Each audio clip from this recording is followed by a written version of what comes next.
হঠাৎ শ্বাসকষ্ট হলে করণীয় কি? হাঁপানির রোগের দিক আকস্মিক টান ওঠাটাই স্বাভাবিক। বিশেষ করে হঠাৎ ঠান্ডা আবহাওয়া, ধুলাবালি লাগলে, ঘর ঝাড়মুছ করলে বা ফুলের ড্রেন সংস্পর্শে এলে রোগীর হাঁপানির টান ওঠে। ভাইরাস সংক্রমণ, সর্দি কাশি এই সমস্যার জন্য দায়ী। এমন হলে কি করবে, চলুন জেনে নিই।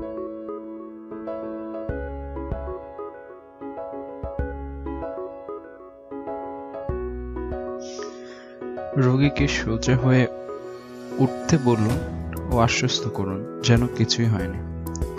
আতঙ্কের কিছু নেই। উপশমকারী সালবিউটামল বা ইউরেট্রোপিয়াম ইনহেলার স্প্রেশারের সাহায্যে ধীরে ধীরে 5টি চাপ নিতে বলুন। স্পেশাল না থাকলে কাগজের ঠোঙ্গাও ব্যবহার করতে পারেন। স্পেশারের মধ্যে প্রতিবার 1 কাপ চাপ দিয়ে তা 5 বার শ্বাস নিতে হবে। এভাবে 5 বার চাপ দিন। বয়স্ক শিশুদের ক্ষেত্রে খেয়াল করুন শ্বাস বড় করে ওষুধ ঠিক মতো টেনে হচ্ছে কিনা খেয়ে ফেললে কাজ হবে না।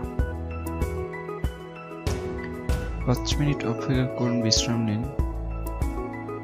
তারপরও না কমলে আবার চাপ দিন 5 বার।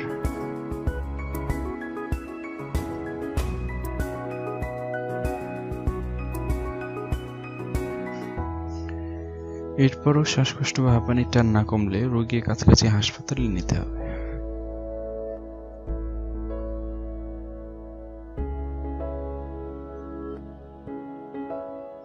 পরামর্শ দিয়েছেন ডাক্তার মোহাম্মদ আজিজুর রহমান, বক্ষব্যাধি বিশেষজ্ঞ।